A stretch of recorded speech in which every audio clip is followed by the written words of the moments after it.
Welcome dear students. कैसे हैं आप सभी। मैं अजय पटेल एमजीसीआई के यूट्यूब चैनल पर आपका स्वागत करता हूं। फाइटर 1.0 बैच की सीरीज में बॉटनी हिंदी में हम लोगों ने सेल बायोलॉजी के फर्स्ट लेक्चर को डिस्कस कर लिया था। आज उसके हम सेकेंड लेक्चर को डिस्कस करेंगे। आइए बिना समय खराब किए हुए सीधे हम चलते हैं हमारे कंटेंट पर। और आज जो हमारा लेक्चर है उसमें हम डिस्कस करेंगे यूकैरियोटिक सेल को। बेटा, टोटल जो 5 किंगडम क्लासिफिकेशन सिस्टम है जो आर एच विटेकर ने प्रपोज किया है, उसमें Monera, protista, fungi, Plantae and animalia आते हैं। इसमें से यदि हम सिर्फ मोनेरा की बात करें तो मोनेरा प्रोकैरियोटिक सेल में आता है। इस पूरे मोनेरा को, इस प्रोकैरियोटिक सेल को लास्ट लेक्चर में हमने डिस्कस किया। आज हमारी यूकैरियोटिक सेल के जो एग्जाम्पल हैं उन एग्जाम्पल में आ जाएगा protista, fungi, Plantae and animalia. अगला पॉइंट है, चूंकि ये यूकैरियोटिक सेल है तो इसमें झिल्ली आवृत व अनावृत दोनों कोशिकांग पाए जाते हैं, कवर्ड भी और अनकवर्ड भी। चूंकि यहां झिल्ली आवृत कोशिकांग उपस्थित हैं, इसलिए इनका जो कोशिका द्रव्य है वो हमें कक्ष युक्त दिखाई देगा, वो हमें चैम्बर्ड दिखाई देगा। साथ ही साथ यहाँ पर जो केंद्रक है उस केंद्रक में भी चारों तरफ आवरण रहेगा। न्यूक्लियस जो है हमने डिस्कस भी किया था, यू का मतलब होता है सुविकसित और कैरियो शब्द का मीनिंग है केंद्रक। तो सुविकसित या सुसंगठित केंद्रक है। क्यों है भाई सुसंगठित? क्योंकि यहां केंद्रक आवरण मौजूद है। यहां जो डीएनए प्रेजेंट रहेगा वो डीएनए गुणसूत्रों के रूप में रहता है, जबकि प्रोकैरियोट में गुणसूत्र नहीं पाए जाते। फिर भी हमने लास्ट लेक्चर में ये डिस्कस कर लिया है कि यदि प्रोकैरियोटिक सेल में नंबर ऑफ क्रोमोसोम पूछ ले तो आप 1 क्रोमोसोम लगा देना। भाई जब उसने पूछ ही लिया है, एग्जामिनर के माइंड में जब पाप आ ही गया है कि जबकि उसमें गुणसूत्र होते नहीं है बट वो फिर भी पूछ रहा है गुणसूत्र कितने होते हैं, तो हमें आंसर लगाना होगा प्रोकैरियोट में 1 गुणसूत्र होता है, जबकि यूकैरियोट में कितने होते हैं। तो यूकैरियोटिक सेल के लिए एक फॉर्मूला याद रख लें, number of DNA equal to होता है नंबर ऑफ क्रोमोसोम।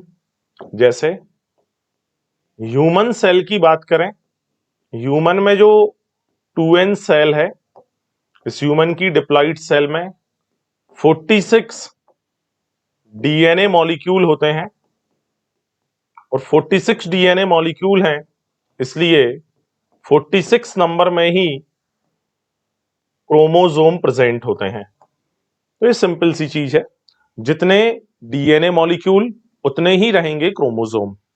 इन सभी संरचनाओं के अलावा हमारी जो यूकैरियोटिक सेल है इसमें जटिल गतिकीय means complex locomotory structure and cytoskeleton means कोशिका का कंकाल, कोशिका के कंकाल वाली जो संरचना है जो उसके आकार को बनाकर रखती है वो उपस्थित रहेगी। तो ओवरऑल हमने ये देखा यूकैरियोटिक सेल में सबसे पहला सुसंगठित केंद्रक मौजूद है।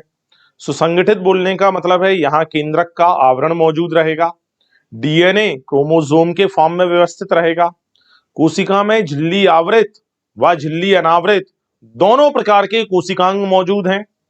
आवृत कोशिकांगों के कारण कोशिका द्रव्य कक्ष युक्त हो जाता है। ये सारी चीजें हमने यहां डिस्कस करी। अगला है, सभी यूकैरियोटिक सेल जो हैं वो संगठन व संरचना की दृष्टि से समान नहीं होती, मतलब इनके आंतरिक संगठन सबके सेम नहीं है।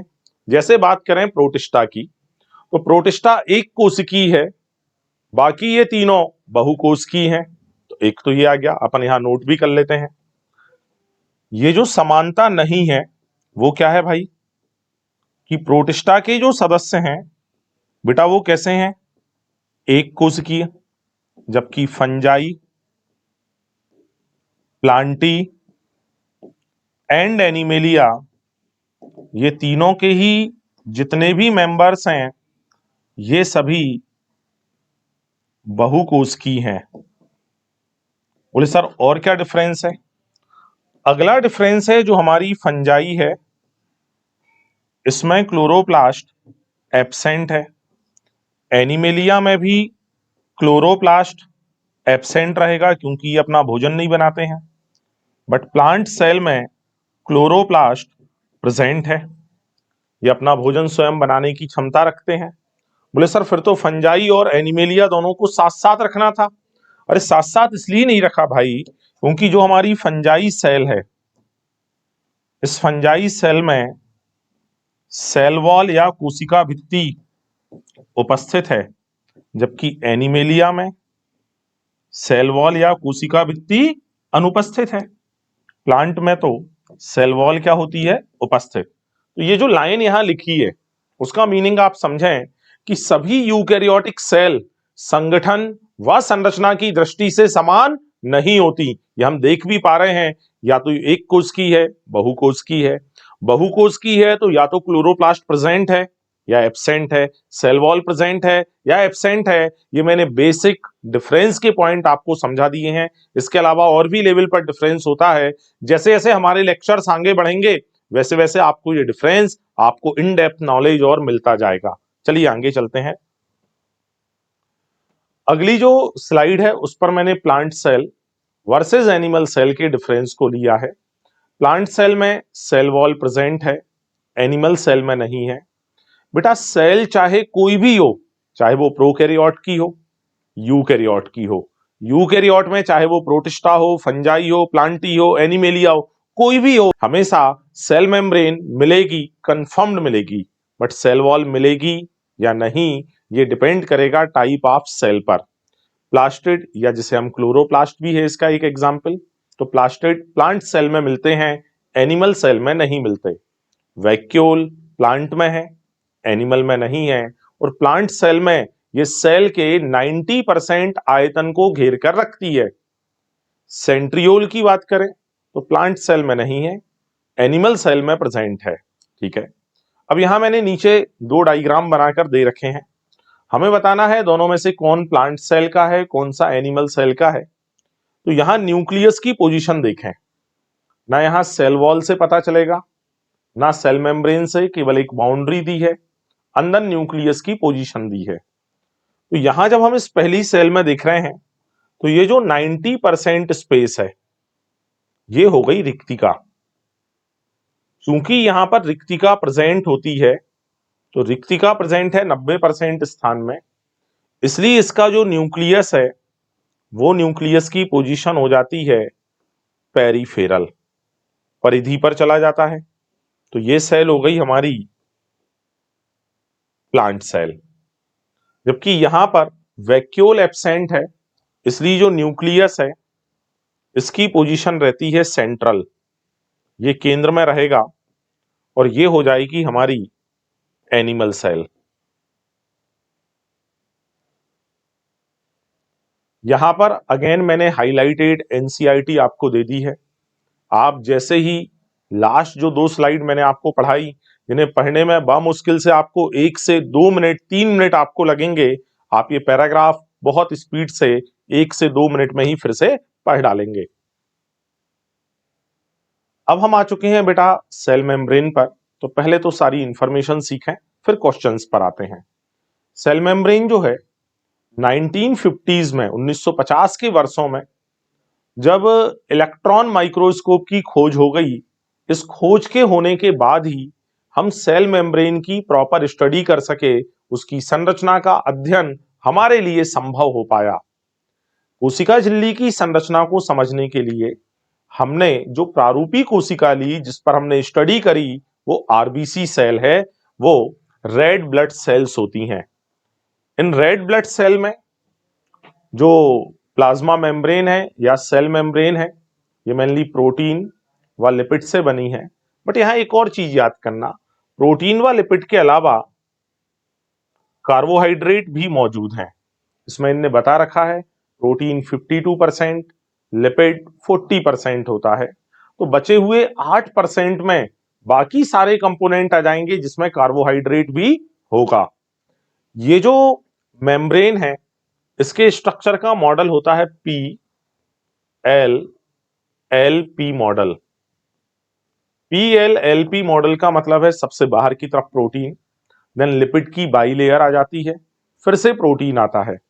जैसे यदि आप मेरी इस हथेली को, मेरे इस हाथ को एक सेल मेम्ब्रेन मान लें, इस वाली सरफेस पर यहां जो बाहर की तरफ है इस पर भी प्रोटीन है, ये जो सरफेस अंदर की तरफ है साइटोप्लाज्म के कांटेक्ट में, इस पर भी क्या प्रेजेंट है, प्रोटीन प्रेजेंट है। और इन दोनों प्रोटीन के बीच में, जैसे सैंडविच में दो ब्रेड होते हैं ना, ऊपर और नीचे, बीच में मसाला भरा होता है, ऐसे ही ये दोनों प्रोटीन के बीच में यहां पर प्रेजेंट रहेगी लिपिड की बाई लेयर। याद हुआ सभी को? यहां जो लिपिड कंटेंट मौजूद है, वो जो लिपिड है उसमें मेन है फॉस्फोलिपिड, और फॉस्फोलिपिड आगे संरचना आएगी, वो संरचना में ये हेड और दो टेल अभी बनी है। अभी सिंपल देख लें क्योंकि अगले पेज पर सारा कुछ लिखा है, इसलिए अपन पहले इसको सिंपली ही समझें। ये प्रोटीन, लिपिड, लिपिड और ये प्रोटीन आ गया हमारा। ये है सेल मेम्ब्रेन का एक बेसिक स्ट्रक्चर। लिपिड में मेन जो लिपिड है वो है फॉस्फोलिपिड, बट फॉस्फोलिपिड के अलावा कुछ मात्रा में कोलेस्ट्रॉल भी देखने को मिलता है। फॉस्फोलिपिड की संरचना में बेटा आप डायग्राम पर फोकस करें, इधर उधर बिल्कुल ना देखें, पूरा फोकस स्क्रीन पर रखें। ये जो लिपिड है, फॉस्फोलिपिड है, इस फॉस्फोलिपिड में एक होता है पोलर हेड, पोलर हेड या ध्रुवीय शीर्ष होता है। दो होती हैं नॉन पोलर टेल या अध्रुवीय पूंछ होती है। जो हेड है वो जल स्नेही होता है, जो टेल है वो जल विरागी या हाइड्रोफोबिक होती है। बोले सर आपने तो बोल दिया, स्क्रीन पर लिखा है हम देख भी पा रहे हैं, बट 5 मई के दिन हमें कंफ्यूजन ना हो ऐसी कोई कहानी इसमें बता दो हमें। बेटा जैसे हेड और टेल है, मनुष्य पानी कहां से पीता है, उसके हेड रीजन से या टेल रीजन से? आंसर आएगा सर हेड रीजन से। हेड से पानी पी रहा है मतलब उसका जो हेड रीजन है, उसका जो माउथ वाला जो रीजन है, वो जल के लिए प्यार मोहब्बत कर रहा है, जल स्नेही है। तो बचा कौन सा रीजन? टेल। टेल हो गई जल विरागी। तो पहले तो इतना याद होना कि हेड जल स्नेही है, टेल जल विरागी है। आप सभी को केमिस्ट्री का बेसिक नॉलेज है। H2O ब्रेक होकर फॉर्म करता है H plus and OH minus. H plus and OH minus में टूटा मीन्स ये पोलर अणु है, और केमिस्ट्री हमसे बोलती है पोलर को पोलर से प्यार होता है, नॉन पोलर को नॉन पोलर से प्यार होता है। तो चूंकि जल से स्नेह रखना है हेड को, मतलब हेड को भी पोलर होना होगा। क्योंकि पूंछ जल विरागी है, हाइड्रोफोबिक है, इसलिए उसे नॉन पोलर रहना होगा। तो अब हमें कंसेप्ट याद हो गया कि हेड जल स्नेही, टेल जल विरागी, है ना। क्योंकि वो जल स्नेही है, जल से प्यार केवल एक कंडीशन में कर सकती है, क्योंकि जल पोलर है तो हेड को भी होना होगा पोलर प्यार करने के लिए। टेल चूंकि जल से दुश्मनी रख रही है, जल विरागी है, तो चूंकि जल तो पोलर है, दुश्मनी रखनी है तो नॉन पोलर होना होगा। अगला है ये जो टेल है, ये सैचुरेटेड हाइड्रोकार्बन से बनी है। सैचुरेटेड हाइड्रोकार्बन की बात करें जैसे CH3, CH2, CH2, CH2, CH3, इस तरह से सिंगल बॉन्ड वाले हाइड्रोकार्बन की जो चेन मैंने बनाई है, ये है संतृप्त हाइड्रोकार्बन। यदि मैं कहीं पर डबल बॉन्ड या ट्रिपल बॉन्ड लगा देता, तब ये जो चेन है, ये चेन हो जाती हमारी असंतृप्त हो जाती, ये चेन फिर पोलर हो जाती। क्योंकि ये संतृप्त हाइड्रोकार्बन से बनी चेन है, तो संतृप्त से बनी हुई चेन जो है वो रहेगी नॉन पोलर, ठीक है, आध्रुवीय रहेगी। और चूंकि ये जल से दुश्मनी रखती है, जल से विराग रखती है, तो जल को आसानी से अंदर आने नहीं देगी, अतः ये जलीय वातावरण से कोशिका की सुरक्षा करती है। VIMP पॉइंट है, पेपर में पूछने लायक है कि मछलियां लगातार या एक्वेटिक एनिमल्स लगातार जल में रहते हैं, परंतु जल में रहने के बावजूद भी उनकी सतह, उनकी संरचना सड़ती या गलती नहीं है। क्यों नहीं गलती, क्यों नहीं सड़ती? क्योंकि वो जो मछलियां हैं, ठीक है ना, उनमें जो सेल मेम्ब्रेन है, उस सेल मेम्ब्रेन की जो टेल, नॉन पोलर जो टेल है लिपिड की, वो जलीय वातावरण से सुरक्षा करेगी, क्योंकि उसके नॉन पोलर होने के कारण जल सेल्स के अंदर एंटर नहीं हो पाएगा।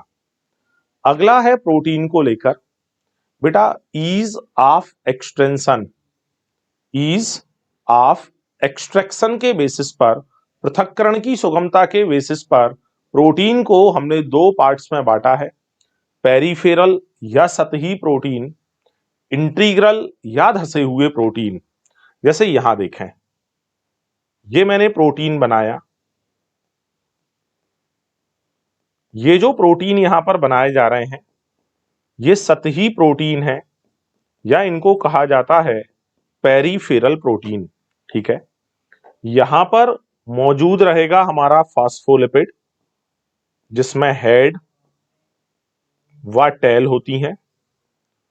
इन फॉस्फोलिपिड के जो हेड हैं वो हमेशा सतह की ओर रहेंगे या प्रोटीन की ओर रहेंगे, और जो टेल हैं वो रहती हैं आमने सामने। तो यहां आप देख पा रहे हैं, अभी जो मैंने प्रोटीन बनाए हैं ये दोनों ही प्रोटीन हमारे पहले टाइप के प्रोटीन हैं, जिन्हें हम बोलेंगे पेरिफेरल प्रोटीन।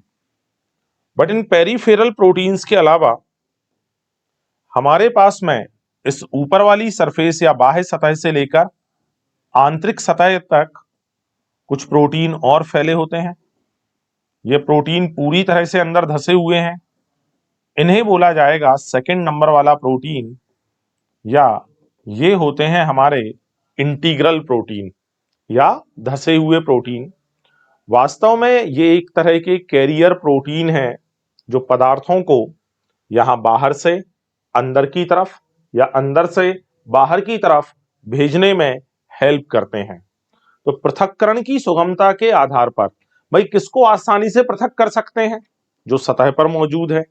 किसको कठिनाई से पृथक कर पाएंगे, जो अंदर धसा हुआ है। तो पृथक्करण की सुगमता के आधार पर प्रोटीन कितने प्रकार के हैं, दो, पेरिफेरल एंड इंटीग्रल प्रोटीन।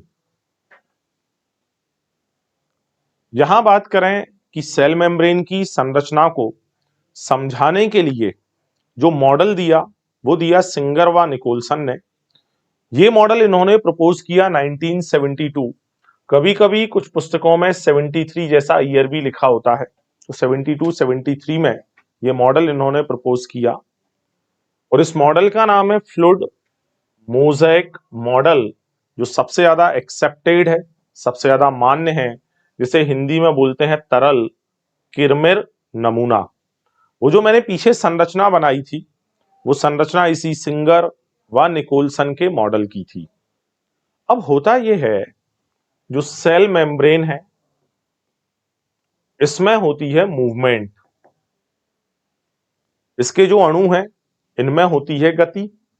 गति के लिए सबसे ज्यादा जिम्मेदार है लिपिड, क्योंकि लिपिड का जो नेचर है वो नेचर है क्वासी फ्लूइड, या जिसे हम बोलते हैं अर्ध तरल प्रकृति। तो लिपिड के क्वासी फ्लूइड नेचर होने के कारण प्रोटीन के अणुओं में लेटरल मूवमेंट पॉसिबल है। बेटा एनसीईआरटी ने मूवमेंट के लिए सिर्फ इतना लिखा है, बट मैं आपको दो तरह की मूवमेंट बता रहा हूं साथियों। एक होती है लेटरल मूवमेंट, एक होती है फ्लिप फ्लॉप मूवमेंट। पेपर के लिए VIMP पहले भी पूछे गए हैं ये क्वेश्चंस। लेटरल मूवमेंट किसमें होगी, फ्लिप फ्लॉप किसमें होगी, इसको समझने से पहले मूवमेंट को समझ लें, है ना। मान लीजिए मैंने एक सिंपल सा मॉलिक्यूल ले लिया, यहां पर 1, यहां पर प्लेस था 2, यहां प्लेस था 3, यहां प्लेस था 4। लेटरल मूवमेंट का मतलब क्या है, 1 यहां आ जाए और 2 यहां शिफ्ट हो जाए। तो अगला अरेंजमेंट बना 2 1, ये 3 यहां आ जाए, 4 यहां आ जाए, 4 3। आ रहा है सबको समझ, ये है lateral movement. Flip flop movement का मतलब क्या है, मान लीजिए यहां A B C D था, यहां पर E F G H present था। तो फ्लिप फ्लॉप में एक लेयर का मॉलिक्यूल दूसरी लेयर में शिफ्ट होगा, ये E यहां, कुछ इस तरह की मूवमेंट हो रही है, मतलब ई, नीचे आया ए, ऊपर पहुंचा एफ, नीचे आया बी। इस तरह की मूवमेंट को हम बोलते हैं फ्लिप फ्लॉप मूवमेंट। यहां अब हमें ये समझना है कौन सी मूवमेंट किस मॉलिक्यूल में पॉसिबल है। बात करें प्रोटीन की और लिपिड की, हमारी मेम्ब्रेन दोनों से ही मिलकर बनी है। तो प्रोटीन में लेटरल, लिपिड में लेटरल, दोनों में लेटरल मूवमेंट पॉसिबल है। फ्लिप फ्लॉप मूवमेंट प्रोटीन में पॉसिबल नहीं है, फ्लिप फ्लॉप मूवमेंट लिपिड में पॉसिबल है। देखें आप यहां पर जो मैंने डायग्राम बनाया था, यदि यहां ये प्रोटीन को ये नीचे वाले लेयर के प्रोटीन के साथ फ्लिप फ्लॉप करना हो, तब बीच में बैरियर के फॉर्म में लिपिड मॉलिक्यूल्स आ जाते हैं। दैट इज यहां पर ये पॉसिबल नहीं है। बट हाँ, ये दोनों आपस में इंटरचेंज हो सकते हैं, ये ऊपर वाला लिपिड नीचे वाले से, नीचे वाला ऊपर वाले से। तो लिपिड फ्लिप फ्लॉप मूवमेंट करेगा, बट प्रोटीन में फ्लिप फ्लॉप मूवमेंट होने वाली नहीं है। तो यहां पर हमने 100% इस कंसेप्ट को क्लियर कर लिया है। मूवमेंट के होने के लिए जिम्मेदार कौन है? Quasi fluid nature of lipid, lipid की अर्ध तरल प्रकृति। ठीक है, अगली चीज जरा देखें, अगली लाइन लिखी है, झिल्ली के भीतर गति करने की क्षमता उसकी फ्लूइडिटी या उसकी तरलता पर निर्भर करती है। वही तरलता, अर्ध तरल प्रकृति, इसको लेकर भी एक छोटी सी इंफॉर्मेशन है। बेटा ये जो तरलता या फ्लूइडिटी है, ये फ्लूइडिटी टेम्परेचर इंक्रीज करने के साथ साथ, क्या इंक्रीज करने के साथ साथ? टेम्परेचर इंक्रीज करने के साथ साथ तरलता इंक्रीज होती है। 0 डिग्री सेल्सियस पर जो फ्लूइडिटी है बेटा वो मिनिमम होती है 37 डिग्री सेल्सियस, जो ह्यूमन बॉडी के लिए एक अनुकूल तापमान भी है। इस पर ये फ्लूइडिटी मैक्सिमम होती है। और ज्यादा टेम्परेचर यदि हम बढ़ा दें, 37 से बढ़ा के हम टेम्परेचर 40-45 कर दें, तब सेल जो हैं उनके अंदर के मटेरियल बाहर निकलना आना चालू हो जाते हैं और मे बी पॉसिबल डेथ हो जाएगी। बोले सर गर्मी में यदि कोई बच्चा खंडवा खरगोन तरफ से देख रहा होगा तो कह रहा होगा सर गर्मी में हमारे यहाँ तो टेम्परेचर 45-50 हो जाता है, 50 डिग्री हो जाता है, बट हम तो नहीं मरे। अरे भाई, मैं एटमॉस्फेयर के टेम्परेचर की बात नहीं कर रहा हूं, मैं यहां बात कर रहा हूं ह्यूमन बॉडी के इंटरनल टेम्परेचर की, हमारे शरीर के आंतरिक तापमान की। क्योंकि हम सभी में समस्थापन पाया जाता है, होम्योस्टेटिस पाई जाती है, तो बाहर का टेम्परेचर चेंज होने पर भी हम अपनी बॉडी के टेम्परेचर को मेंटेन कर पाते हैं। इकोलॉजी में हम देखेंगे, इसीलिए हमको रेगुलेटर्स भी कहा जाता है, नियामक भी कहा जाता है। बोले सर एक दिन हमने थर्मामीटर लिया, हमने टेम्परेचर नापा, टेम्परेचर तो हमारा 101 102 आ रहा था। अरे दोस्तों, वो जो टेम्परेचर था 101 102 वो फ़ारेनहाइट में टेम्परेचर था, यहां बात सेल्सियस में हो रही है। बिल्कुल भी कंफ्यूज होने की जरूरत नहीं है। 0 डिग्री सेल्सियस पर मिनिमम, 37 पर मैक्सिमम, यह है फ्लूइडिटी। फ्लूइडिटी के कारण कुछ चीजें हैं, कुछ ऐसे कंसेप्ट हैं जो हमारी सेल के लिए हैं। जैसे सेल की ग्रोथ पॉसिबल है, या सेल की ग्रोथ को हम एक्सप्लेन कर सकते हैं। पहले छोटा आकार था, फिर वो बड़ी कैसे बढ़ी, वो किस तरह से उसका आकार बड़ा हुआ? क्योंकि सेल मेम्ब्रेन में फ्लूइडिटी प्रेजेंट थी। सेल डिवीजन को भी एक्सप्लेन कर सकते हैं। कोशिका को हम काट पा रहे हैं, क्यों? क्योंकि उसमें तरल प्रकृति है। इंटरसेलुलर जंक्शन, दो कोशिकाओं के बीच में आदान प्रदान के लिए जंक्शन। सीक्रेशन, किसी पदार्थ का बाहर निकलना। एंडोसाइटोसिस, किसी पदार्थ का सेल के अंदर आ जाना। ये सारी गतिविधियां कैसे संभव हैं? ये गतिविधियां संभव हैं हमारी सेल के फ्लूइड नेचर के कारण। तो फ्लूइड, मोज़ेक मॉडल, तरल किरमिड नमूना, इन सभी प्रक्रियाओं को समझाने में सक्षम था। इसीलिए इसको इंप्रूव मॉडल या मोस्ट एक्सेप्टेड मॉडल भी कहा जाता है। तो कितनी चीजें हैं भाई? Cell growth, cell division, intercellular junction, secretion and endocytosis. बेटा आपने अपने घरों पर गुलाब जामुन जरूर खाए होंगे। तो गुलाब जामुन एक चाशनी में तैरते हैं, तो वहां पर जो तैरने वाली जो गुलाब जामुन है उसको हमने मान लिया प्रोटीन, और जो चाशनी है जिस लिक्विड में वो तैर रहे हैं उसको हमने मान लिया लिपिड। तो अब ऐसा ना लिख के एनसीईआरटी ने क्या लिख दिया, प्रोटीन आइसबर्ग। अरे जो गुलाब जामुन थे ना, प्रोटीन आइसबर्ग, आइसबर्ग यानी बर्फ के टुकड़े, ये सी ऑफ लिपिड, लिपिड का जो समुद्र है उस समुद्र में तैरते रहते हैं। तो ये है सिंगर व निकोलसन का मॉडल। ये बेटा संरचना यहां पर बताई है। इसी संरचना को और ज्यादा समझने के लिए आप ये वाला स्ट्रक्चर देखना, और इस स्ट्रक्चर में एक और चीज बना देते हैं, बाह्य सतह का प्रोटीन व बाह्य सतह पर मौजूद लिपिड, बेटा ये ऑलिगोसैकेराइड से रिएक्शन कर लेते हैं। बाह्य सतह का प्रोटीन व बाह्य सतह का लिपिड ऑलिगोसैकेराइड से रिएक्शन कर लेते हैं। तो प्रोटीन प्लस ऑलिगोसैकेराइड जो संरचना बनेगी उसे बोलते हैं ग्लाइकोप्रोटीन। सेम हेयर यहां पर लिपिड प्लस ऑलिगोसैकेराइड, इसे हम बोलेंगे ग्लाइकोलिपिड। ग्लाइकोप्रोटीन व ग्लाइकोलिपिड से मिलकर सेल कोट फॉर्म होता है, और ये जो सेल कोट है ये सेल रिकॉग्निशन सिस्टम को फॉर्म करता है।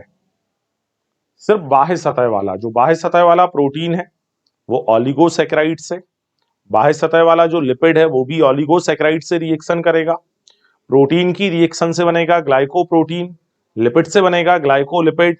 इन दोनों को मिलाकर ग्लाइकोप्रोटीन ग्लाइकोलिपिड, इससे बोलते हैं cell coat. Cell coat form करता है सेल रिकॉग्निशन सिस्टम, कोशिका पहचान तंत्र। बोले सर क्या होता है ये? आपके मन में ये सवाल आना चाहिए कि सर ऐसा कैसे संभव है कि ह्यूमन का स्पर्म केवल ह्यूमन फीमेल के ओवा को ही पेनिट्रेट करता है। यदि हम ऐसा करें आर्टिफिशियल इंसेमिनेशन का यूज करके, ह्यूमन के स्पर्म को, आर्टिफिशियल इंसेमिनेशन का मतलब है सीमेन को वेजाइना में एंटर करवाना। मैं यहां माइक्रो इंजेक्शन की बात नहीं कर रहा हूं, मैं यहां इक्सी या इंट्रासाइटोप्लाज्मिक स्पर्म इंजेक्शन की बात नहीं कर रहा हूं। हमने केवल सीमेन को लिया और सीमेन को वेजाइना में इंजेक्ट कर दिया। मान लो हमने फीमेल डॉग में ह्यूमन सीमेन को इंजेक्ट किया, तब कभी भी ऐसा नहीं होगा कि ये स्पर्म, ह्यूमन के स्पर्म फीमेल डॉग के ओवा को फर्टिलाइज कर दें, क्योंकि उसकी सतह पर जो सेल कोट है, स्पर्म की सतह पर जो सेल कोट है, ये दोनों एक दूसरे के लिए ससेप्टेबल, एक्सेप्ट नहीं करने वाले, सुगमता पूर्वक एक दूसरे को एक्सेप्ट करने वाले नहीं है। क्योंकि जब ये एक दूसरे को एक्सेप्ट नहीं करेंगे तो निषेचन या फर्टिलाइजेशन भी होने वाला नहीं है। तो इसीलिए सेल कोट सेल रिकॉग्निशन, कोशिका पहचान तंत्र में हेल्प करेगा। ये डायग्राम वही बना हुआ है जो अभी अभी हमने डिस्कस किया।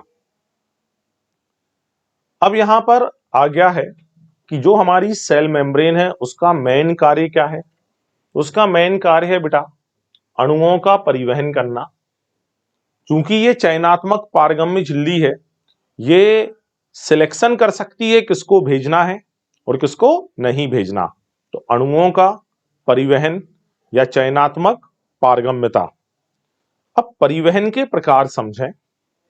परिवहन मेनली दो प्रकार का होता है, एक होता है निष्क्रिय परिवहन और एक हमारे पास में रहेगा सक्रिय परिवहन। भाई निष्क्रिय परिवहन वो है जिसमें किसी भी प्रकार की ऊर्जा को देने की आवश्यकता नहीं होती है, एटीपी खर्च नहीं होती है। सक्रिय परिवहन वो है जिसमें एनर्जी खर्च होती है, जिसमें ऊर्जा खर्च होती है, उसे बोलते हैं सक्रिय परिवहन। तो निष्क्रिय परिवहन में एनर्जी हमें रिक्वायर्ड नहीं है, बट सक्रिय में हमें एनर्जी क्या होगी, रिक्वायर्ड होगी। ये बिल्कुल इस तरह का है कि जैसे यहां पर एक साइकिल सवार खड़ा हुआ है,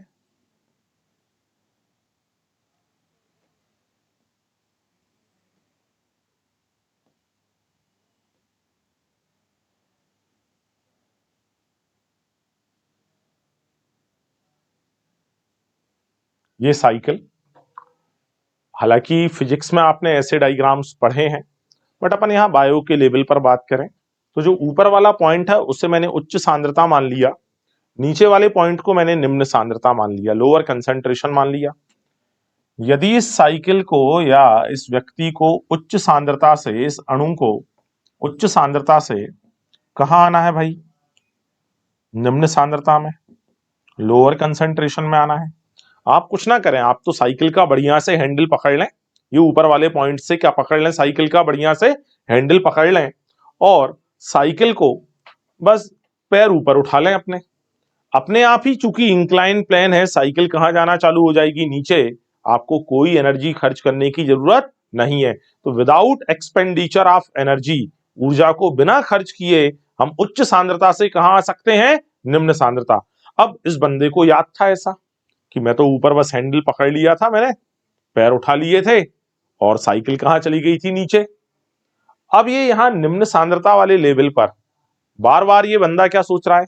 हैंडल जोर से पकड़ लिया, पैर ऊपर उठा लिए, बार बार सोच रहा है साइकिल अपने आप कहां चली जाएगी? ऊपर। बट ऐसा होने वाला नहीं है। 2-3 बार ये गिरा, तब इसे समझ आया कि नहीं रे भाई, हमें तो पैडल मारने ही होंगे, हमें तो साइकिल को चलाना होगा। मतलब निम्न सांद्रता से उच्च सांद्रता में जाने के लिए हमें पैडल मारने होते हैं, हमें ऊर्जा खर्च करनी होती है। तो हमारे पास जो परिवहन है वो दो हैं, निष्क्रिय और सक्रिय। यहां देखें, सांद्रता प्रवणता की दिशा का मतलब होता है उच्च से निम्न सांद्रता, high concentration to lower concentration. तो हाई कंसंट्रेशन से लोअर कंसंट्रेशन में सिंपल डिफ्यूजन या सरल विसरण, जो निष्क्रिय परिवहन का एक प्रकार है, सुसाध्य विसरण, जो निष्क्रिय परिवहन का दूसरा प्रकार है, और यहां पर सक्रिय परिवहन जो है उसमें उच्च से निम्न में नहीं, यहां पर कहां जाते हैं? यहां जाते हैं निम्न सांद्रता से उच्च सांद्रता में, lower concentration to higher concentration में यह परिवहन होता है। फिर पूछा है क्या ऊर्जा की आवश्यकता है या नहीं? तो भाई पहले दो में कोई आवश्यकता नहीं है क्योंकि वे दोनों निष्क्रिय परिवहन है। थर्ड वाले में आवश्यकता है, वो सक्रिय परिवहन है। फिर है वाहक प्रोटीनों की आवश्यकता। वाहक प्रोटीन होते क्या हैं, कब आवश्यकता लगती है, इसको अपन समझते हैं। कभी यदि आप अपने अपने घरों पर सुबह बहुत जल्द उठ गए हो, हालांकि गलती से एक आध बार तो उठे ही होंगे, है ना, तो आपने देखा होगा मम्मी उस कमरे के किसी एक कॉर्नर पर या किसी दूसरे कमरे में पूजन कर रही है, आप उठकर अलसाए हुए से एक कोने में पड़े हुए हो, लेकिन वहां उसने जो अगरबत्ती जलाई है, उन अगरबत्ती की सुगंध आपकी नोज तक आ रही है। क्या मम्मी ने आके नोज में अगरबत्ती डाल दी क्या? ऐसा तो नहीं हुआ। तो फिर कैसे आई अगरबत्ती की सुगंध? जिस स्थान पर उन्होंने अगरबत्ती को जलाया वहां अगरबत्ती की सांद्रता सबसे ज्यादा, और जहां आप थे वहां अगरबत्ती की सांद्रता कम। तो अपने आप ही अगरबत्ती की सुगंध उच्च सांद्रता से निम्न सांद्रता में आ गई, अपने आप वो सुगंध आपके पास तक आ गई। उसे लेकर कोई भी वाहक अणु, कोई भी कैरियर मॉलिक्यूल लेकर नहीं आया। हाँ, हवा थी रास्ते में, मीडियम था, बाकी और कोई दूसरा कैरियर मॉलिक्यूल नहीं था जो अलग से उस हवा को लेकर आया हो या अलग से उस सुगंध को लेकर आया हो। तो सरल विसरण में हमें किसी भी प्रकार के वाहक प्रोटीन, कैरियर मॉलिक्यूल की आवश्यकता नहीं होती है। ये केवल और केवल उच्च सांद्रता से निम्न सांद्रता की ओर स्वयं से ही हो जाता है। बोले सर सुसाध्य विसरण में? हाँ, इसमें होगा परिवहन उच्च से निम्न सांद्रता में, निष्क्रिय रूप से ही होगा, बट ये स्वतः होने वाला नहीं है। इसके लिए हमें वाहक प्रोटीन लगेंगे। बोले सर क्या इसका कोई एग्जाम्पल मिल सकता है क्या जिसमें वाहक प्रोटीन लगते हो, वाहक प्रोटीन की सहायता से ये काम होता हो? बिल्कुल भाई, आप गजनी फिल्म के उस सीन को ध्यान करें जब हमारा हीरो हीरोइन से मिलने पहली बार जा रहा है और उसकी गाड़ी एक सिग्नल पे खड़ी है। सिग्नल पे जब हमारे हीरो की गाड़ी खड़ी है, गजनी फिल्म में आमिर खड़ा हुआ है सिग्नल पे, कार में बैठा है, वो अपने कार के ग्लास को नीचे करता है, नजर बाहर जाती है। तो बाहर जब नजर जाती है तो एक लड़की दिखाई देती है, बड़ी ही सुंदर कन्या दिखाई देती है उसको। उसके बाल इधर उधर हिल रहे हैं, डुल रहे हैं, वो चहकती उछल कूद करती हुई एक स्कूल के बाहर पहुंचती है। उस स्कूल के गेट के बाहर कुछ लड़कियां खड़ी हैं जो अपाहिज हैं, और स्कूल के गेट पर बहुत सारा कीचड़ है, बहुत सारा पानी भरा है। वो लड़कियां अपने आप से उस स्कूल के गेट को पार करके अंदर जाने में सक्षम नहीं है। मतलब देखो, उन लड़कियों की सांद्रता स्कूल के बाहर क्या है, ज्यादा। सांद्रता अंदर क्या है, कम। मतलब परिवहन तो होना है उच्च सांद्रता से निम्न सांद्रता में, मतलब निष्क्रिय परिवहन होना है। लेकिन वो लड़कियां स्वयं से उस रास्ते को पार करने में सक्षम नहीं है। तब हमारी हीरोइन अपना दिमाग लगाती है और स्कूल का जो लोहे का बड़ा सा गेट है उसे खींचकर कहाँ लाती है, बाहर। उस लोहे के गेट में जो हल्का हल्का सा स्पेस बचा होता है लोहे की रॉड्स के बीच में, उनमें उन अपाहिज लड़कियों के वो जो उनने पैरों में इंस्ट्रूमेंट्स या पैरों में सपोर्टिंग एलिमेंट्स पहन रखे होते हैं, उनसे वो पैर उनमें रखवाती है और फिर गेट को कहाँ ले जाती है, अंदर। देन फाइनली वो नीचे जो कीचड़ थी जिसको वो पार करने में सक्षम नहीं थी, उस गेट की हेल्प से, उस वाहक अणु की हेल्प से, उस वाहक प्रोटीन की हेल्प से वो उस गेट को पार करने में सफल हो गई। तो यही तो है कि यहां पर ऐसे अणु जिनका परिवहन झिल्ली के आर पार स्वयं से हो नहीं सकता, उन अणुओं के परिवहन के लिए हमें वाहक प्रोटीन देने होंगे, उन अणुओं के परिवहन के लिए हमें कैरियर मॉलिक्यूल्स देने होंगे। एक्टिव ट्रांसपोर्ट, सक्रिय परिवहन, इसमें भी कैरियर मॉलिक्यूल लगेगा, बट ये निम्न से उच्च सांद्रता में होता है। बोले सर कौन कौन से अणु? जैसे अभी अभी मैंने पढ़ाया था, जो हमारी सेल मेम्ब्रेन है उसमें ये प्रोटीन, यहां पर लिपिड। चूंकि लिपिड की जो टेल वाला रीजन है जो बीच में है, ये रीजन है नॉन पोलर। और नॉन पोलर होने के कारण, आध्रुवीय होने के कारण, ये ध्रुवीय अणुओं के रास्ते में बैरियर डालता है। तो ऐसे ध्रुवीय अणु जिन्हें उच्च सांद्रता से निम्न सांद्रता में जाना है, बट क्रॉस किसको करना है, सेल मेम्ब्रेन को। ऐसे ध्रुवीय अणु, ध्यान से सुनना भाई, ध्रुवीय अणुओं के परिवहन में बाधा डालती है सेल मेम्ब्रेन। आपको ध्यान है, जल हमारा ध्रुवीय अणु था, पोलर मॉलिक्यूल था। सेल मेम्ब्रेन की टेल जल विरागी है, इसीलिए तो वो जलीय वातावरण से सुरक्षा कर पाती है। तो जो ध्रुवीय अणु हैं, जो सेल मेम्ब्रेन को क्रॉस नहीं कर सकते हैं, जो मेम्ब्रेन के आर पार जाने में सक्षम नहीं है, यदि वो उच्च सांद्रता से निम्न सांद्रता में जा रहे हैं, तब वो करेंगे सुसाध्य विसरण, फैसिलिटेट डिफ्यूजन के थ्रू जाएंगे। लेकिन वही ध्रुवीय अणु यदि निम्न सांद्रता से उच्च सांद्रता में जा रहे हैं, तब उन्हें करवाना होगा सक्रिय परिवहन। उदासीन विलेय, न्यूट्रल मॉलिक्यूल, यदि उच्च सांद्रता से निम्न सांद्रता में जा रहे हैं, उदासीन है, कोई चार्ज है ही नहीं, तो मेम्ब्रेन कोई बाधा डालने वाली भी नहीं है, तो निष्क्रिय, और वो भी कौन सा वाला, सरल विसरण। लेकिन यदि यही उदासीन विलेय कहां जा रहा हो, निम्न सांद्रता से उच्च, तो निम्न से उच्च में चाहे उदासीन हो चाहे ध्रुवीय हो, ये दोनों आ जाएंगे। लेकिन उच्च से निम्न में उदासीन आएंगे सरल विसरण में, और ध्रुवीय अणु आएंगे सुसाध्य विसरण में। क्या ये बात समझ आती है? बेटा, जल का परिवहन जो है ये एक विशिष्ट प्रकार के डिफ्यूजन से होता है, और उस डिफ्यूजन को बोलते हैं ऑस्मोसिस, या उसे हम बोलते हैं परासरण। तो आप याद रखना, ऑस्मोसिस। ठीक है, देखते हैं यदि स्पेस होगा तो। हाँ है। मैं यहां पर एक बार ऑस्मोसिस और आपको समझा देता हूं, वास्तव में परासरण क्या है। पहले हम ऑस्मोसिस को बहुत डिटेल में पढ़ा करते थे पादप जल संबंध नाम के चैप्टर में, बट एनसीईआरटी ने, एनटीए ने उस चैप्टर को नए सिलेबस में रिमूव कर दिया है, इसलिए अपन उसको नहीं पढ़ रहे हैं अभी। तो परासरण या ऑस्मोसिस क्या है? बड़ा सिंपल सा एक कंटेनर अपन यहां ले लेते हैं। ये हमने एक कंटेनर ले लिया, इस कंटेनर के बीच में हमने यहां पर लगा दी एसपीएम, या बेटा इसको बोलते हैं सेमी परमिएबल मेम्ब्रेन, अर्ध पारगम्य झिल्ली। ये ऐसी झिल्ली है जो विलायक के अणुओं को, विलायक या सॉल्वेंट के अणुओं को जाने देती है। लेकिन जो विलेय के अणु हैं, सॉल्यूट के जो अणु हैं, उनको रोक लेती है। ठीक है, तो एसपीएम यानी अर्ध पारगम्य झिल्ली को हमने रखा। इस झिल्ली ने इस कंटेनर को दो पार्ट में डिवाइड कर दिया, part A and part B. हमने इस कंटेनर के ए हिस्से में 1000 ml वाटर और 100 ग्राम शुगर को प्लेस कर दिया, डिसॉल्व सॉल्यूशन बना दिया।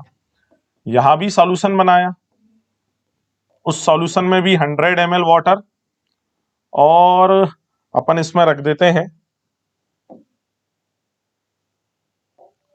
300 gram sugar, 300 gram sugar dissolve कर दी 1000 ml वाटर में। तो दोनों तरफ देखने पर हमें ऐसा लग रहा है वाटर सेम है, वाटर का अमाउंट सेम है, बट बेटा ऐसा है नहीं। सिंपली समझने के लिए आप ऐसा मान लें कि यदि 1 ग्राम आप शुगर 1 ml वाटर को बाइंड करे, केवल मैं एक ऐसा डेटा आपको समझाने के लिए दे रहा हूं जिससे आपको आसानी से समझ आ जाए। ठीक है, यदि 1 ग्राम शुगर 1 ml वाटर को बाइंड करे, तब यहां पर फाइनली 900 ml जो वाटर है वो फ्री स्टेट में हमें मिलेगा, मुक्त अवस्था में मिलेगा। यहां पर देखें, यहां 1000 ml वाटर, 300 ग्राम शुगर, तो 1 ग्राम 1 ml के साथ दैट इज यहां पर 700 ml जो वाटर है वो हमें फ्री स्टेट में मिलेगा, मुक्त अवस्था में मिलेगा। अब आप बताएं दोनों में से किस तरफ पानी ज्यादा है? शुरू में देखने पर क्या लग रहा था? 1000 दोनों तरफ वाटर इक्वल है, बट जैसे ही हमने ये कंसेप्ट समझा कि 1 ग्राम शक्कर 1 ml पानी के साथ, तो यहां अब हमें दिख रहा है 900 ml पानी फ्री, वहां दिख रहा है 700 ml पानी फ्री। मतलब ए साइड पर ज्यादा अमाउंट में वाटर है, बी साइड पर कम अमाउंट में वाटर है। दैट इज वाटर मूव करेगा, वाटर की मूवमेंट होगी फ्रॉम ए टू बी, ए से बी वाले कंटेनर में पानी जाएगा।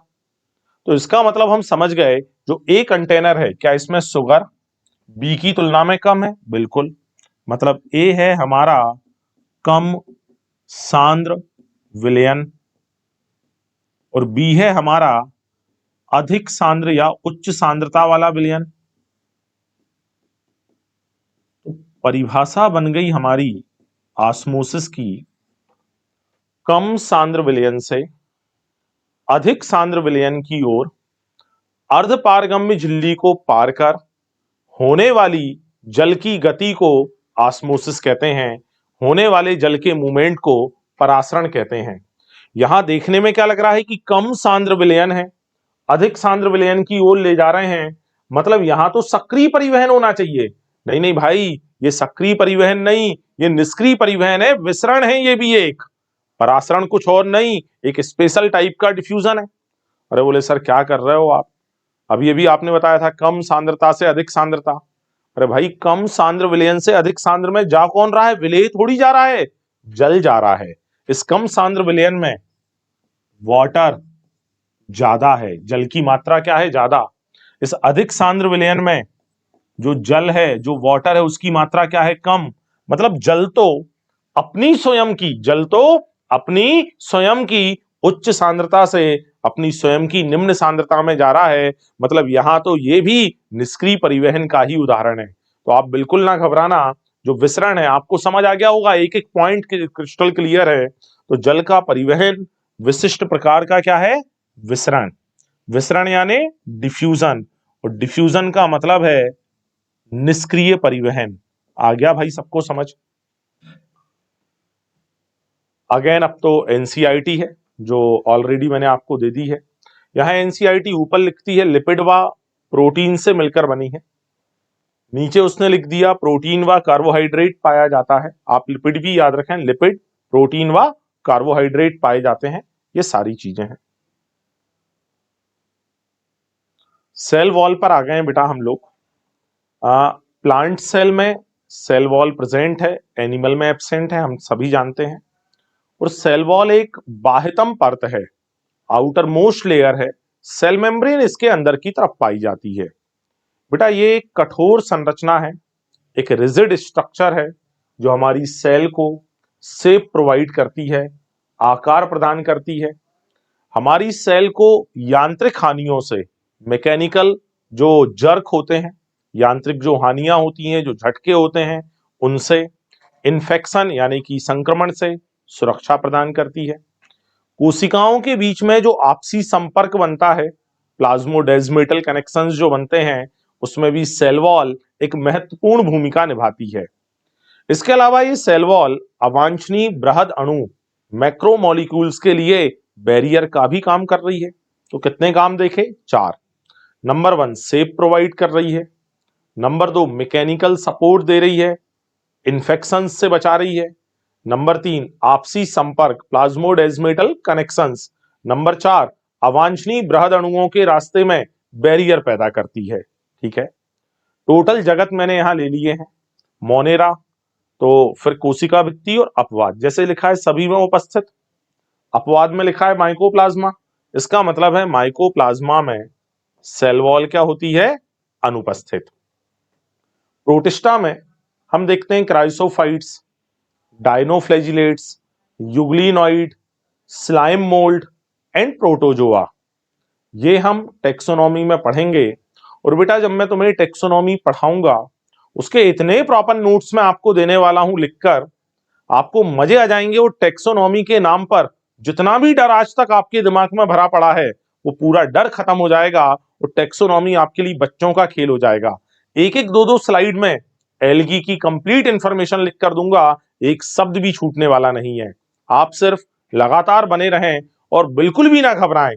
अभी तक भी यदि किसी की बायो की प्रिपरेशन बिल्कुल नहीं हुई है, तो इस एंड मूवमेंट पर एमजीसीआई के साथ बने रहें, फाइटर 1.0 बैच के साथ बने रहें और लगातार कोशिश करते रहें। हम जरूर सफल होंगे, सफल होकर ही रहेंगे। ठीक है, तो ये जो मोनेरा है, मोनेरा के सभी मेंबर्स में सेल वॉल होती है, माइकोप्लाज्मा में एब्सेंट है, प्रोटिस्टा में प्रेजेंट है मैक्सिमम मेंबर्स में, बट जो स्लाइम मोल्ड है, प्रोटोजोअन्स हैं, उनमें एब्सेंट होती है। फंजाई में सभी में उपस्थित है और इसका कोई अपवाद भी नहीं है, ऐसा कोई मेंबर नहीं है जिसमें सेल वॉल प्रेजेंट ना हो। प्लांटी में प्रेजेंट है, बट प्लांटी के भी male gamete and female gamete में एब्सेंट होती है। एनिमेलिया में सभी में एब्सेंट है, ऐसा कोई मेंबर नहीं है जिसमें सेल वॉल प्रेजेंट हो। तो ये सेल वॉल की एक बेसिक इंफॉर्मेशन। प्लांट की जो सेल वॉल है वो बनी होती है सेलुलोज, हेमीसेलुलोज, पैक्टिन व प्रोटीन से। याद रखना इंफॉर्मेशन। एल्गी की cell wall cellulose, galactans, mannans, minerals like calcium carbonate. यहां बड़ी मजेदार चीज है, जब मैं तुम्हें एल्गी पढ़ाऊंगा, उस एल्गी में हम पढ़ेंगे क्लोरोफाइसी, फियोफाइसी, रोडोफाइसी, हरी शैवाल, भूरी शैवाल, लाल शैवाल। हरी शैवाल में मैं सेल वॉल पढ़ाऊंगा, बोलूंगा पेक्टोसेलुलोज से बनी है। भूरी में बताऊंगा शैवाल के वो सेल वॉल के ऊपर अल्जिन का आवरण है। बोले सर यहां वो सारे नाम नहीं है, यहां तो सेलुलोज है, गैलेक्टन्स है, मैनन्स है, खनिज जैसे कैल्शियम कार्बोनेट है। हम किसे सही माने, हम किस आंसर को लगा कर आए? यदि पेपर में सिंपल पूछे एल्गी की सेल वॉल किससे बनी है, आपको ये आंसर लगाना है। बट स्पेसिफिक पूछे क्लोरोफाइसी, फियोफाइसी, रोडोफाइसी, तब जाके फिर हम स्पेसिफिक आंसर लगाएंगे और हमें आंसर लगाना होगा फिर उसमें जो हम टेक्सोनॉमी में डिस्कस करेंगे। अभी आप केवल इतना याद रखें, यहां जो डायग्राम हमारा बना है, इस डायग्राम में एक हमारे पास में मिडिल लेमिला या मध्य पटलिका आपको दिखाई दे रही है। ये मध्य पटलिका को मैंने ब्लैक कलर से बना रखा है। मध्य पटलिका आसपास की कोशिकाओं को जोड़ने में भी हेल्प करती है, इसलिए इसे हम प्लांट सीमेंट कहते हैं। मध्य पटलिका से अंदर की तरफ जैसे ही हम जाएंगे तो यहां पर आ जाती है प्राइमरी सेल वॉल या प्राथमिक कोशिका भित्ति, उससे और अंदर सेकेंडरी, और अंदर टर्सरी सेल वॉल। बट ये डायग्राम बनाने का मतलब ये नहीं है कि ये डायग्राम, ये सारी सेल वॉल हर प्रकार की कोशिकाओं में मिलती हैं। इसके जो भी एक्सेप्शंस है वो यहां हम देखेंगे। पहले तो मिडिल लेमिला की चर्चा करें। कैल्शियम मैग्नीशियम पैक्टेट से मिलकर बनी है, उसमें भी कैल्शियम का अमाउंट ज्यादा है। इसे हम प्लांट सीमेंट भी कहते हैं, क्योंकि ये दो पास पास वाली कोशिकाओं को आपस में जोड़ने में, आपस में चिपका कर रखने में सहायता करती है। अगली लाइन बड़ी मजेदार है कि मिडिल लेमिला के घुलने के ही कारण फलों में रस उत्पन्न होता है। आप सभी ने आम खाया होगा, दशहरी आम खाया होगा, ठीक है, चूसने वाला आम होता है ना। तो ये जो दशहरी आम है, इसको जब हम लेते हैं तो जो लोग उसका रस पैदा करवाते हैं उसमें, वो ऐसे ऐसे फिंगर्स से पहले उस आम को प्रेस करेंगे, फिर ऊपर के स्टॉपर को हटाएंगे, फिर 2-3 बूंद उस रस की नीचे गिरा के फिर जब हम उसको चूसते हैं तो रस आ जाता है। जबकि सीधा स्टॉपर हटा के यदि हम चूसें तो रस उतना ज्यादा नहीं आता है, जो उसका पल्प है फिर वो हमारे माउथ में सीधे आता है। तो हमने क्या किया, हमने ये किया कि जो सीमेंट घुल चुका था उस सीमेंट में हमने अपनी फिंगर्स की हेल्प से मूवमेंट पैदा करवा दी। ये बिल्कुल वैसा है जब हम हमारे घर की दीवार को बनाते हैं तो दो ईंटों के बीच में सीमेंट डाला, मजबूती मिली, ईंट मजबूत हो गई हैं, जुड़ गई हैं, दीवार मजबूत हो चुकी है। लेकिन यदि किसी कारण से उन दोनों ईंटों के बीच का सीमेंट घुल जाए तो अब यदि दीवार को आप धक्का दोगे, हाथ लगाओगे, तो मूवमेंट क्या है, संभव है। यही तो मैं कह रहा हूं कि कोशिकाओं के बीच में जब सीमेंट रहेगा तो वो टाइट रिजिड कठोर रहेंगी, बट जैसे ही सीमेंट घुलेगा उनमें मूवमेंट आ जाएगी। मूवमेंट आई मतलब फलों में क्या पैदा हो गया, रस पैदा हो गया। अगली चीज है primary cell wall. Primary cell wall किसी भी कोशिका में बिल्कुल प्रारंभ से ही मौजूद होती है, और जब ये उत्पन्न होती है तो इसमें वृद्धि की क्षमता इसमें भी होती है, और इसकी प्रेजेंस के साथ साथ सेल वॉल ग्रोथ सेल जो है वो ग्रोथ कर सकती है ना। लेकिन जैसे जैसे हमारी जो सेल है वो मैच्योर होती जाती है, परिपक्व होती जाती है, हमारी इसकी जो क्षमता है वृद्धि की वो घट जाती है। और इसी समय मैच्योरेशन पर प्राइमरी सेल वॉल के अंदर की तरफ सेकेंडरी सेल वॉल जो है वो फॉर्म हो जाती है। अब ये जो स्लाइड है VIMP एनाटॉमी के लिए भी, और यहां सेल में तो है ही, यहां मैंने लिखा है मेरिस्टेमेटिक टिश्यू, विभज्योतकी ऊतक। बेटा विभज्योतकी ऊतक वो है जिसमें विभाजन की क्षमता पाई जाती है, जिसकी कोशिकाओं में सेल डिवीजन होता है। आप बताएं यदि सेल को डिवाइड करवाना है तो उसकी दीवार ऐसी बहुत मोटी होना या पतली, तो आंसर आएगा यदि विभाजन करवाना है तो दीवार को पतला रखना होगा, इसलिए यहां पर केवल और केवल प्राइमरी वॉल मिलेगी, सेकेंडरी और टर्सरी वॉल मिलने वाली नहीं है। फिर आ जाते हैं पेरेन्काइमा पर, कॉलेनकाइमा पर। बेटा ये दोनों परमानेंट टिश्यू हैं, विभाजन की क्षमता तो नहीं है, बट लिविंग है, अतः इनमें वृद्धि की क्षमता है। वृद्धि यदि करवाना है तो अब भी केवल और केवल प्राइमरी सेल वॉल होना चाहिए, सेकेंडरी और टर्सरी नहीं होगी। तो मेरिस्टेम में सेकेंडरी और टर्सरी क्यों नहीं है, उसका रीजन क्या है, क्योंकि मेरिस्टेम को विभाजन करना है। पेरेन्काइमा कॉलेनकाइमा में सेकेंडरी और टर्सरी नहीं है, इसका रीजन क्या है, क्योंकि ये जीवित हैं और इनमें वृद्धि की क्षमता मौजूद होती है। स्क्लेरेन्काइमा जो है इसमें प्राइमरी वॉल के अंदर की तरफ सेकेंडरी वॉल बन जाती है, और इस सेकेंडरी वॉल पर lignin, suberin, cutin, lignin, suberin, cutin, अरे घबराओ मत, ये नाम लिखूंगा एनाटॉमी में। लिग्निन, सुबेरिन, क्यूटिन, इनका जमाव हो जाता है, सेल डेड हो जाती है, मृत कोशिका है, इसीलिए सेकेंडरी वॉल है।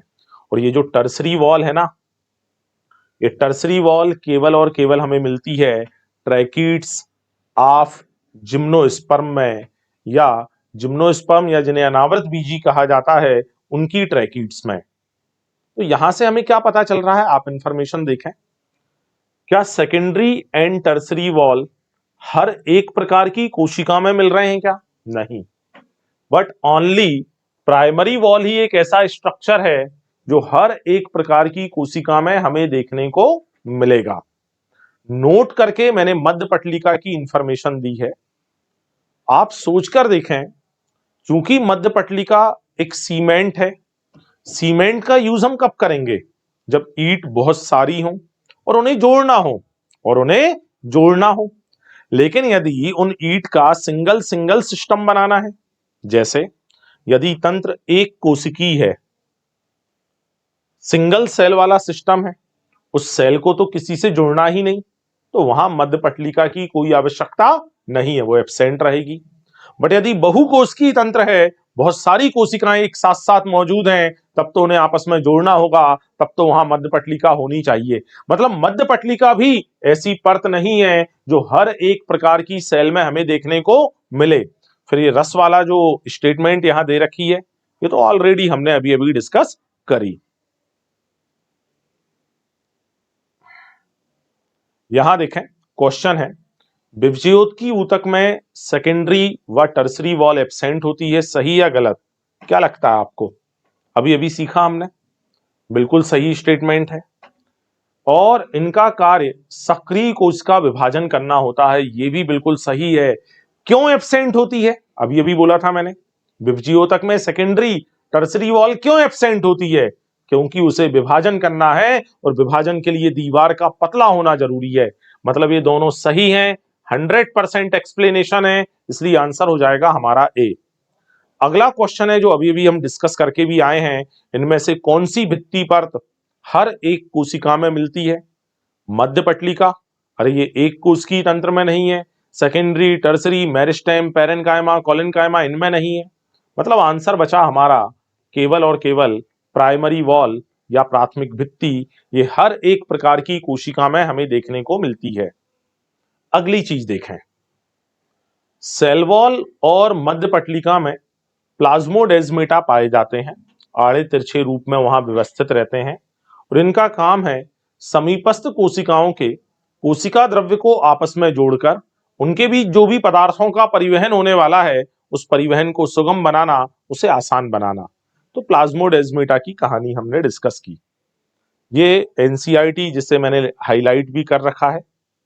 अब हम आ गए हैं एंडोमेम्ब्रेन सिस्टम पर, अंतः झिल्लिका तंत्र पर। याद करें, मैंने आपको सेल ऑर्गेनेल पढ़ा रखे हैं, कोशिकांग पढ़ा रखे हैं। कितने प्रकार के? दो। एक होते हैं झिल्ली अनावृत, जो झिल्ली से कवर्ड नहीं है। इसमें हमने पढ़ा था राइबोसोम, और हमने पढ़ लिया था सेंट्रोसोम, है ना। अपन यहीं पर ले लेते हैं। एक हमने देखा था एकल झिल्ली आवृत, सिंगल मेम्ब्रेन से बाउंड।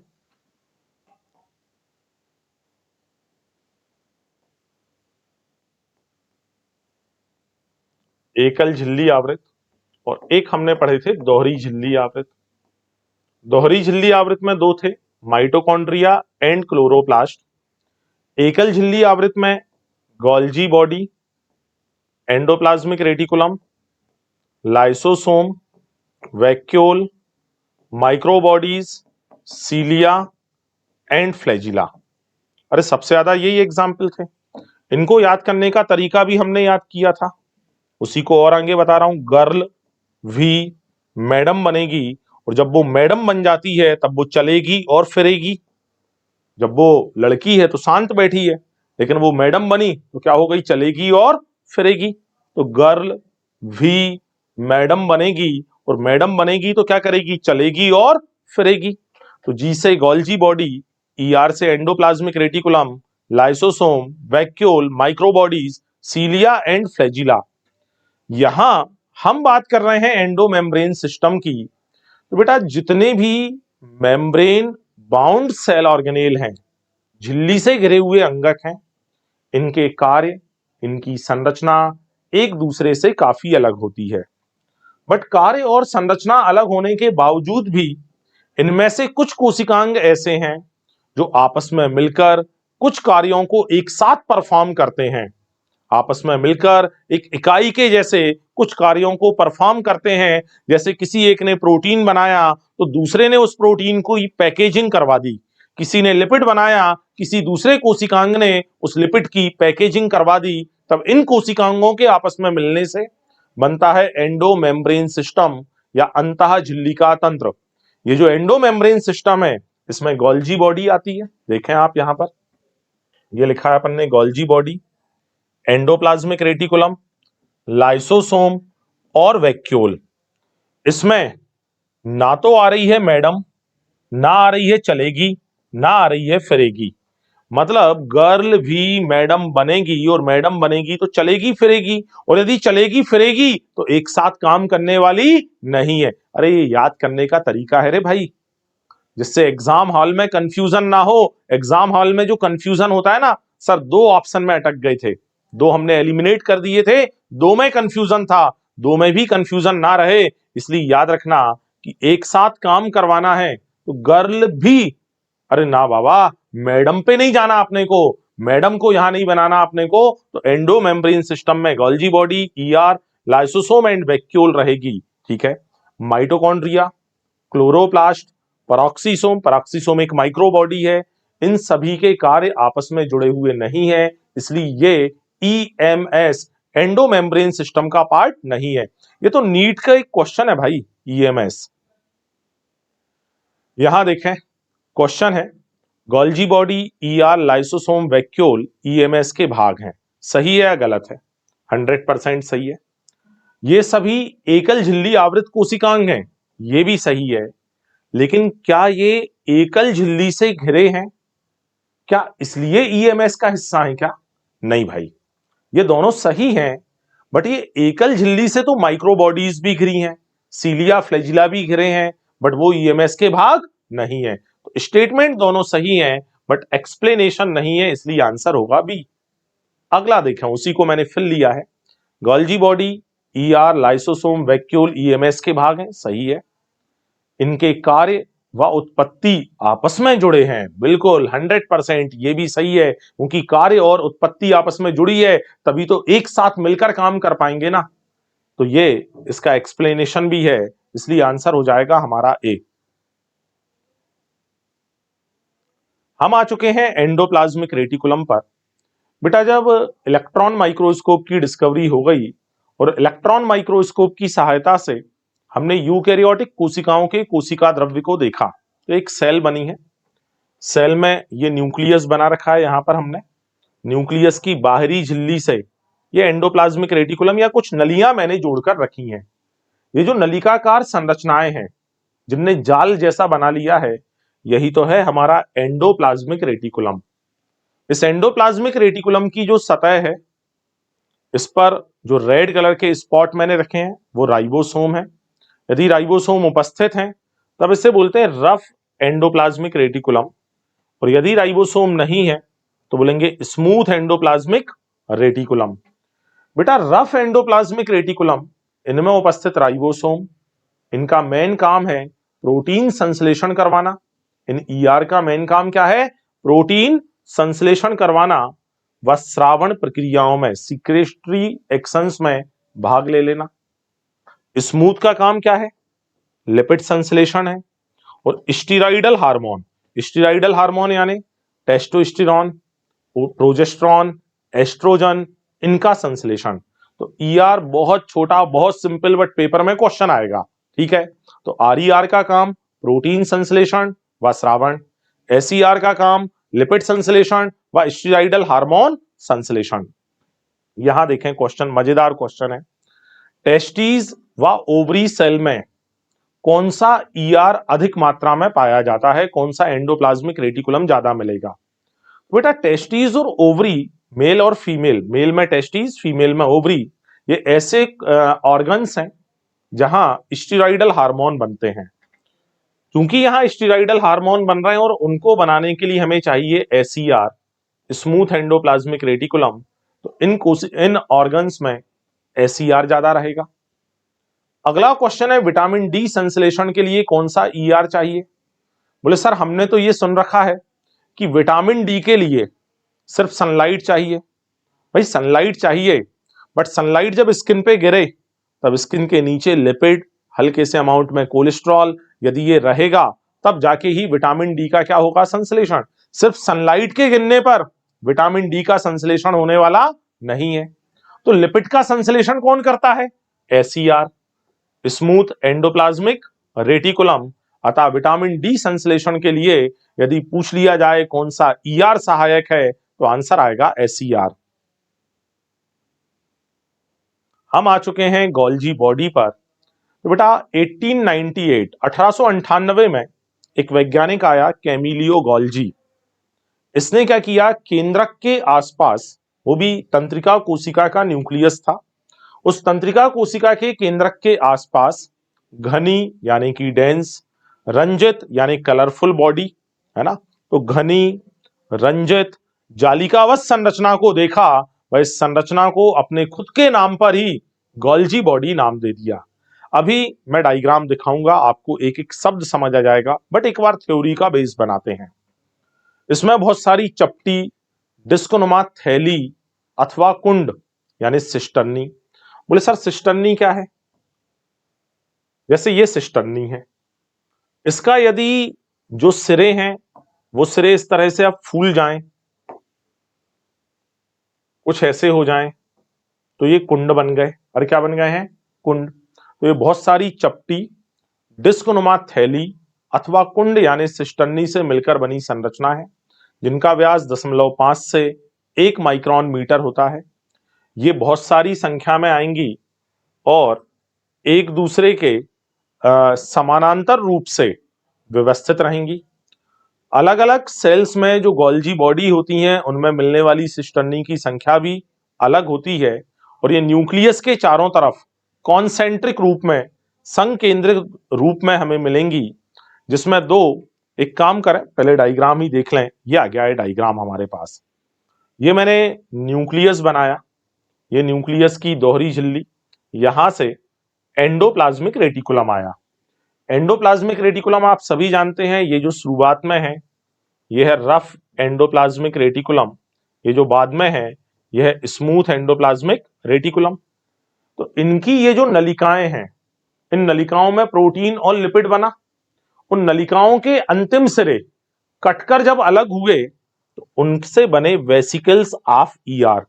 इन सिरों के कटकर निकलने से क्या बने? Vesicles of ER, endoplasmic reticulum की पुटिकाएं बनी।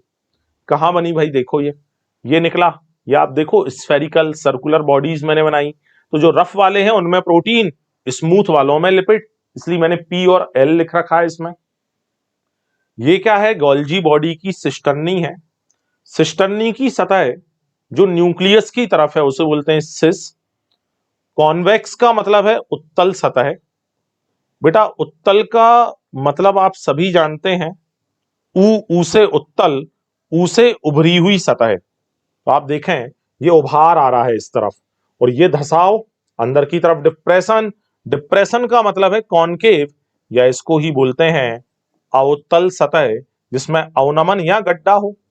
तो न्यूक्लियस की तरफ सिस, कॉन्वेक्स या निर्माणी सतह फॉर्मिंग फेस। न्यूक्लियस के अपोजिट में ट्रांस, कॉनकेव या अवतल, मैच्योरिंग या परिपक्वन फेस पाई जाती है। क्या इतना ध्यान रह जाएगा? तो जो हमारी वेसिकल्स ऑफ ईआर हैं, एंडोप्लाज्मिक रेटिकुलम की जो पुटिकाएं आई हैं, वो फ्यूज हो जाती हैं सिस सतह के साथ में, इससे जुड़ी और लगातार गति करेंगी ट्रांस सतह की ओर। जब ये सिस सतह पर जुड़ी तो इनने अपने अंदर उपस्थित प्रोटीन, अपने अंदर उपस्थित लिपिड को इन सिस्टर्नी में छोड़ दिया। लेकिन जब यहां से ट्रांस सतह से ये बाहर निकलेगा तब प्रोटीन बदल जाएगा ग्लाइकोप्रोटीन में, और लिपिड बदल जाएगा ग्लाइकोलिपिड में। ठीक है, तो अब ये यहां से वेसिकल्स ऑफ गोल्जी बॉडी हमें मिली। प्रोटीन का ग्लाइकोप्रोटीन में, लिपिड का ग्लाइकोलिपिड में बदलना, इसे बोलते हैं ग्लाइकोसाइलेशन या ग्लाइकोसिडेशन। तो आप यहां देखना, जो हमारी सेल मेम्ब्रेन थी, बेटा सेल मेम्ब्रेन में सबसे बाहर सतह का प्रोटीन, लिपिड, फिर से लिपिड, फिर प्रोटीन। तो सबसे बाहरी सतह वाला ये जो प्रोटीन है, इसकी रिएक्शन तो ओलिगोसैकेराइड से हो रखी थी। मतलब ये था ग्लाइकोप्रोटीन, ये था ग्लाइकोलिपिड, ये नॉर्मल लिपिड, ये नॉर्मल प्रोटीन। तो सेल मेम्ब्रेन को बनाने के लिए जब प्रोटीन और लिपिड आते हैं, तो बाह्य सतह को बनाने के लिए सबसे पहले तो ईआर, एंडोप्लाज्मिक रेटिकुलम में बने, बट ईआर से ये पहुंच जाते हैं कहां? गोल्जी बॉडी, और गोल्जी बॉडी से यहां आते हैं। ठीक है, लेकिन जब नीचे वाले, ये तो ईआर से बने और सीधे जो ईआर की वेसिकल्स हैं उनके द्वारा ही ये लिपिड और प्रोटीन हमारी सेल मेम्ब्रेन पर आकर अरेंज होते हैं, और उस सेल मेम्ब्रेन का संश्लेषण करते हैं। आया समझ? VIMP कंसेप्ट मजेदार, आपको मजे आए होंगे। इसी प्रोसेस को नाम दिया है ग्लाइकोसाइलेशन या सिडेशन। अब ये सब समझ आ जाएगा। दो पूर्ण विभेदित सतहें सिस, ट्रांस, उत्तल, अवतल, निर्माणी, परिपक्वन आपस में जुड़ी हैं। फंक्शन देखें। सेल मेम्ब्रेन का मेन काम है पदार्थों की पैकेजिंग करना, और पैकेजिंग करके उनको इंट्रासेलुलर मतलब उसी सेल में जिसमें पैकेजिंग हुई उसी में एक स्थान से दूसरे स्थान पर भेजना, अथवा कोशिका के बाहर या तो किसी अदर सेल में या फिर फ्री स्पेस में उसको स्रावित कर देना। तो मेन काम है पैकेजिंग करना। लेकिन पैकेजिंग के साथ साथ हमारी जो गोल्जी बॉडी है वो ग्लाइकोप्रोटीन, ग्लाइकोलिपिड मतलब प्रोटीन को किसमें बदल देती है? ग्लाइकोप्रोटीन में, लिपिड को ग्लाइकोलिपिड में, और इस काम को बोलते हैं ग्लाइकोसाइलेशन या ग्लाइकोसिडेशन। ठीक है बेटा, एक और लाइन याद आती है, जरूरी है अपने लिए समझना। हमारी गोल्जी बॉडी को macromolecular traffic policeman of cell, macromolecular traffic policeman of cell भी कहते हैं। ट्रैफिक पुलिस वाले अंकल क्या करते हैं? जो बड़े बड़े व्हीकल्स रोड पर घूम रहे होते हैं उनको कंट्रोल करते हैं। उनके वो कब किस सिग्नल को खोलना है, कब कौन से वाहन आगे जाएंगे, कौन से खड़े रहेंगे। ठीक है, इसी तरह से गोल्जी बॉडी भी हमारे सेल में जो मैक्रो मॉलिक्यूल हैं, बड़े बड़े अणु हैं, उनके ट्रैफिक को कंट्रोल करती है। इसलिए इसको बोलते हैं macro molecular traffic policeman of cell. हम आ चुके हैं लाइसोसोम पर। सिंगल मेम्ब्रेन बाउंड स्ट्रक्चर है और ये एक तरह की वेसिकुलर स्ट्रक्चर है, पुटकी संरचना है, जिसका फॉर्मेशन गोल्जी बॉडी में पैकेजिंग के दौरान हुआ था। आप लोगों ने जब गिफ्ट पैक करे होंगे तो आपने देखा होगा गिफ्ट पेपर को हम काटते हैं तो छोटी मोटी कतरन अलग से रह जाती है। अरे वो चमकीला पेपर जो लगाते हो ना किसी के बर्थडे में गिफ्ट देने से पहले, उसकी जो कतरन बची, ऐसे ही जब गोल्जी बॉडी में प्रोटीन और लिपिड की पैकेजिंग हुई तो जो छोटे मोटे हिस्से बच गए उनसे जो पुटिकाएं बनी वही पुटिकाएं लाइसोसोम होती हैं। लाइसोसोम के अंदर जल अपघटनीय एंजाइम पाए जाते हैं, लेकिन ये सारे एंजाइम निष्क्रिय मिलते हैं जब इन एंजाइमों को पीएच बराबर 5 मतलब एसिडिक पीएच मिलेगा, अम्लीय पीएच मिलेगा, तब जाकर ये एंजाइम जो हैं ये सक्रिय होते हैं, ये एंजाइम एक्टिवेट होते हैं। तो यहां पर हमारे पास में जल अपघटनीय एंजाइम में प्रोटीन के पाचन करने के लिए प्रोटीएजेज, लिपिड के लिए लाइपेजेज, कार्बोहाइड्रेट के लिए कार्बोहाइड्रेजेज, न्यूक्लिक अम्ल के लिए न्यूक्लिएजेज मौजूद हैं। इनका काम क्या है भाई लाइसोसोम का? इनका मेन काम है कोशिका में कोई सेल ऑर्गेनेल है जिसकी डेथ हो गई है या उस कोशिकांग ने काम करना बंद कर दिया है, वो जो कोशिकांग है वो नॉन फंक्शनल हो गया है, उसका डाइजेशन करना, उसको सेल से रिमूव करना, जिससे कोशिका के अंदर का स्पेस खाली हो सके, और जब स्पेस खाली होगा तब जाके ही तो नए कोशिकांग वहां पर बन पाएंगे। अगली लाइन है, इसे आत्महत्या की थैली भी कहते हैं, सबको पता है, बट इसका मीनिंग आज तुम्हें समझ आएगा। आत्महत्या की थैली क्यों कहते हैं? भाई आत्महत्या यानी स्वयं मर जाना, बट आत्महत्या की थैली जैसे सल्फास की गोलियां, इनको कई बार लोग खा लेते हैं, डेथ हो जाती है। तो यदि ऐसा हो जाए कभी कि यदि किसी कोशिका के सारे लाइसोसोम की झिल्लियां एक साथ फट जाएं, सारे लाइसोसोम एक साथ बस्ट हो जाएं, तो बड़ी मात्रा में डाइजेस्टिव एंजाइम रिलीज होंगे, बड़ी मात्रा में पाचक एंजाइम मुक्त होंगे, और अब ये डाइजेस्टिव एंजाइम ये नहीं देखेंगे कि कौन सा कोशिकांग मृत है, कौन सा जीवित है, ये तो एक तरफ से सारे कोशिकांगों का, सारी कोशिका का पाचन कर देंगे। मतलब उस लाइसोसोम की झिल्ली के फटने से लाइसोसोम तो मरा मरा, बट जो कोशिका थी उसकी भी डेथ हो गई, इसलिए इसे बोलते हैं आत्महत्या की थैली। हम आ चुके हैं वैक्यूल पर या रिक्तिका पर। अच्छा, वैक्यूल पढ़ाने से पहले एक और चीज देखना, अभी अभी हमने ईएमएस की बात करी थी, एंडो मेम्ब्रेन सिस्टम की, तो अभी अभी हमने क्या समझ लिया, ईआर में जो प्रोटीन लिपिड बने वो गोल्जी बॉडी में पहुंचे, गोल्जी बॉडी में पैकेजिंग से क्या बन गया, लाइसोसोम। वहीं जो बड़ी चीजें बनी वो बन गई वैक्यूल। मतलब ये सारी चीजें आपस में क्या थी, इंटरकनेक्टेड, आपस में जुड़े हैं इनके काम, इसीलिए तो ये एंडोमेम्ब्रेन सिस्टम का क्या है, हिस्सा। यदि हम वैक्यूल की बात करें तो वैक्यूल प्लांट सेल में होती है। प्लांट सेल के 90% स्पेस को कवर करती है। इस पर बेस्ड एक सवाल ऑलरेडी अभी अभी मैंने करवा दिया है। एनिमल सेल में क्या होती है, एब्सेंट बेटा। और इसकी जो मेम्ब्रेन है, एकल झिल्ली है, उसे बोलते हैं टोनोप्लास्ट। ठीक है। मेनली इसमें क्या भरा होता है, कोशिका का जल, रस, उत्सर्जी पदार्थ व आयन व अन्य पदार्थ जो कोशिका के लिए उपयोगी नहीं है उनको भर देते हैं।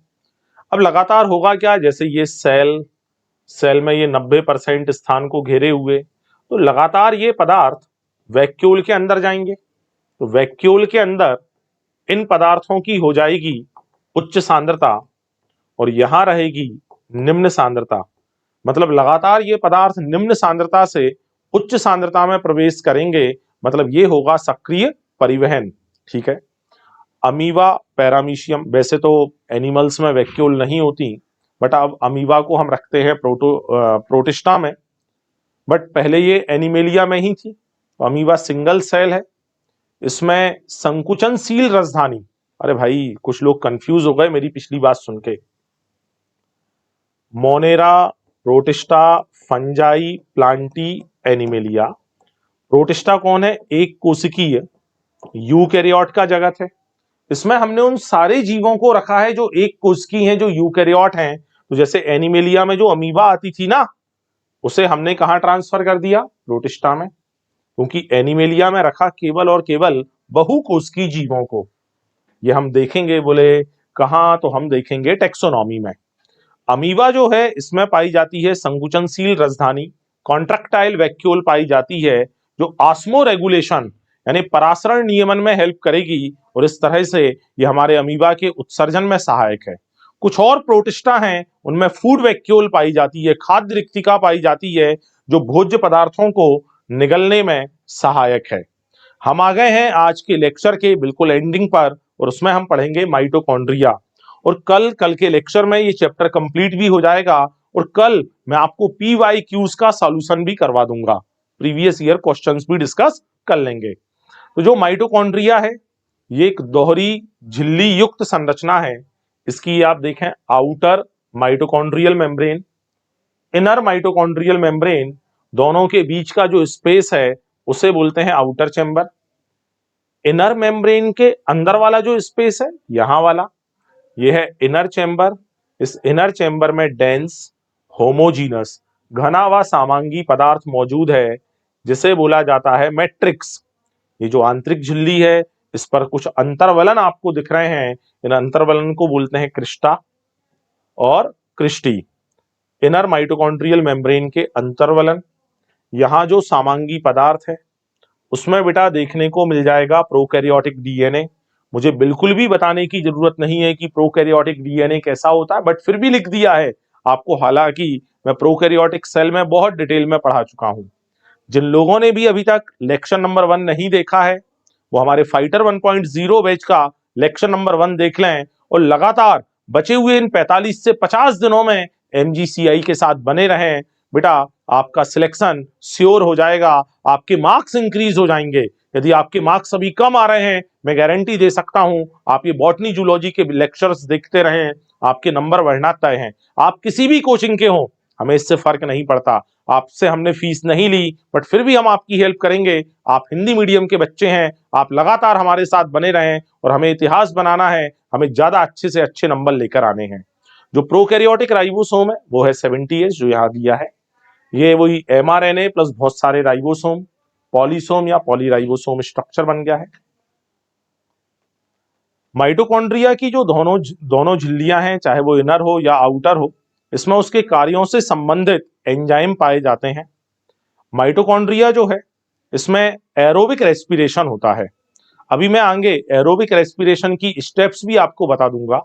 और ये जब एरोबिक रेस्पिरेशन या वायवीय श्वसन होता है, इसके दौरान कोशिकीय ऊर्जा, सेलुलर एनर्जी एटीपी उत्पन्न होती है, और ये जो एटीपी उत्पन्न हो रही है, इसी की उत्पत्ति के कारण ही हम माइटोकॉन्ड्रिया को power house of the cell कहते हैं, कोशिका का ऊर्जा घर कहते हैं। अलग अलग जो कोशिकाएं रहेंगी उनमें माइटोकॉन्ड्रिया की संख्या भी अलग अलग होती है, और ये संख्या कोशिका की जो कार्यकी सक्रियता है, जो फिजियोलॉजिकल एक्टिविटी है, उस पर निर्भर करती है। तो नंबर ऑफ माइटोकॉन्ड्रिया पर सेल सेल की फिजियोलॉजिकल एक्टिविटी के समानुपाती है। जो सेल जितनी ज्यादा सक्रिय, उसमें नंबर ऑफ माइटोकॉन्ड्रिया उतने ही ज्यादा। तो यहां देखें आप लोग, एक अलर्ट क्वेश्चन हमने लिया है। हार्ट सेल, लिवर और स्किन, चूंकि हृदय की कोशिकाएं सबसे ज्यादा सक्रिय हैं, इसलिए उनमें माइटोकॉन्ड्रिया ज्यादा, लिवर में उससे कम, स्किन में और कम। रूट, स्टेम, लीफ, चूंकि रूट को वाटर का, मिनरल्स का एब्जॉर्प्शन करना है, जिसमें एनर्जी खर्च होती है, इसलिए रूट सेल में नंबर ऑफ माइटोकॉन्ड्रिया ज्यादा, स्टेम में कम, लीफ में और कम। बट जो तीसरे नंबर का सवाल है, आप एक बार आंसर देकर देखें। ग्रीन सेल, हरी कोशिकाएं जिनमें प्रकाश संश्लेषण होता है, नॉन ग्रीन सेल, आहरी कोशिकाएं जिनमें फोटोसिंथेसिस नहीं हो रहा, दोनों में से किसमें माइटोकॉन्ड्रिया ज्यादा होंगे? मैं समझ गया हूं, आपने आंसर दे दिया है, जो मैं यहां लिख देता हूं। स्टूडेंट का जो आंसर आएगा वो आंसर आएगा कि सर ग्रीन सेल में नंबर ऑफ माइटोकॉन्ड्रिया ज्यादा और नॉन ग्रीन सेल में नंबर ऑफ माइटोकॉन्ड्रिया कम। बोले सर हमने ये इसलिए सोचा क्योंकि हरी कोशिकाओं में फोटोसिंथेसिस होगा, उसमें एनर्जी खर्च होगी, एटीपी खर्च होगी, उस एटीपी के लिए यहां ज्यादा माइटोकॉन्ड्रिया होने चाहिए। अरे भाई याद करो, हरी कोशिकाओं में फोटोसिंथेसिस में जो एनर्जी लगती है, वो एनर्जी क्लोरोप्लास्ट में ही बनती है। चक्रीय ईटीएस और अचक्रीय ईटीएस, वहां पर फोटोसिंथेसिस में जो एटीपी, एनएडीपीएच लगते हैं, उन एटीपी और एनएडीपीएच के लिए हमारी सेल, या जो प्लांट की जो ग्रीन सेल है ना, हमारी यानी प्लांट की बात कर रहा हूं, जो प्लांट की ग्रीन सेल है वो माइटोकॉन्ड्रिया पर निर्भर नहीं करती। तो ग्रीन सेल में फोटोसिंथेसिस के लिए जो एनर्जी चाहिए ना, वो तो कहां से आ जाएगी? वो आ जाएगी क्लोरोप्लास्ट से, साइक्लिक और नॉन साइक्लिक ईटीएस से। बोले फिर आंसर क्या होगा सर? तो जो नॉन ग्रीन सेल है, कौन सी सेल है, उसमें नंबर ऑफ माइटोकॉन्ड्रिया ज्यादा होंगे। क्यों? क्योंकि एक तो नॉन ग्रीन सेल, उसमें क्लोरोप्लास्ट नहीं है, तो उसके अंदर स्पेस बहुत सारा बचा हुआ है, खाली स्थान है, क्योंकि क्लोरोप्लास्ट भी एक बड़ा ऑर्गेनेल है जो स्पेस को फिलअप कर देता है। तो यहां स्पेस को भी देखना होगा। तो नॉन ग्रीन सेल में नंबर ऑफ माइटोकॉन्ड्रिया ज्यादा, किसके रिस्पेक्ट में? ग्रीन सेल के रिस्पेक्ट में। तो आपका आंसर जो है ये वाला मत लगा देना भाई। शेप सिलिंड्रिकल, बेलनाकार, सॉसेज यानी तस्तरी नुमा। डायामीटर आपके सामने लिखा है, याद करने की वैल्यू है 0.2 से 1.0, एवरेज 0.5, या लेंथ 1.0 से 4.1 माइक्रोन मीटर। बेटा माइटोकॉन्ड्रिया को सेमी ऑटोनॉमस सेल ऑर्गेनेल कहते हैं, अर्ध स्वायत्त कोशिकांग कहते हैं। क्यों बोलते हैं भाई सेमी ऑटोनॉमस? बोलने का पीछे का रीजन क्या है? क्योंकि ये अपने स्वयं के प्रोटीन संश्लेषण की मशीनरी इसके अंदर पाई जाती है। प्रोटीन संश्लेषण मशीनरी के लिए क्या चाहिए? एमआरएनए, राइबोसोम, ये सारी चीजें हैं इसके पास में। तो ये अपने अधिकांश प्रोटीनों का संश्लेषण स्वयं कर लेता है, लेकिन कुछ के लिए न्यूक्लियर डीएनए पर निर्भर है। यदि ये सारे प्रोटीन का संश्लेषण खुद कर लेता, सारी एक्टिविटीज को खुद ही कंट्रोल कर लेता, तब इसे ऑटोनॉमस बोलते। बट कुछ के लिए न्यूक्लियस पर निर्भर है, इसलिए हमने बोला है सेमी ऑटोनॉमस। फिर माइटोकॉन्ड्रिया अपनी संख्या में जो वृद्धि करता है वो फिजन या विखंडन के द्वारा करेगा, और इसका जो अभिरंजन है, फिजन या विखंडन आप जानते ही होंगे। ये एक था, यहां से कटा, ये इस तरह से दो बन जाएंगे। जेनस बी ग्रीन नाम का रंजक है, उसके द्वारा माइटोकॉन्ड्रिया को कलर किया जाता है। यहां देखें, माइटोकॉन्ड्रिया की उत्पत्ति, मैंने आंसर भी लिखे हैं, ऑप्शन मत सोचना उनको, आंसर है वो सारे। माइटोकॉन्ड्रिया की उत्पत्ति प्रोकैरियोटिक सेल से होती है। इसके क्या एविडेंस है? सबसे पहला, इसमें प्रोकैरियोटिक डीएनए है, ये बताता है कि भाई ये उत्पत्ति निश्चित रूप से किससे हुई है? प्रोकैरियोटिक सेल से। यही मत रुको, इसमें 70S राइबोसोम भी है। जिस तरह से मीसोसोम पाया जाता है प्रोकैरियोटिक सेल में, सेल मेम्ब्रेन का अंतर्वलन, ऐसे ही इसकी आंतरिक झिल्ली पर भी क्या होते हैं? अंतर्वलन। जैसे हमारी जीवाणु की कोशिकाएं विखंडन के द्वारा अपनी संख्या बढ़ाती हैं, वैसे हमारा जो माइटोकॉन्ड्रिया है वो भी विखंडन के द्वारा अपनी संख्या बढ़ाता है। अतः हमें समझ आ गया है कि ये जो उत्पत्ति है ये किससे हुई है? प्रोकैरियोटिक सेल से हुई है। अगला है कोशिकीय श्वसन के चरण। तो इसमें बेटा एक चरण होता है ग्लाइकोलिसिस। मैं आपको प्लांट रेस्पिरेशन में भी पढ़ाऊंगा, बट एक बार यहां भी याद करना, ग्लाइकोलिसिस की प्रक्रिया कोशिका द्रव्य में होती है। यहाँ जो पायरुविक एसिड बनेगा वो एंटर होगा क्रेब्स साइकिल में, जो प्रक्रिया होती है माइटोकॉन्ड्रिया के मैट्रिक्स में, और ईटीएस या इलेक्ट्रॉन ट्रांसपोर्ट सिस्टम ये चलता है इनर माइटोकॉन्ड्रियल मेम्ब्रेन पर।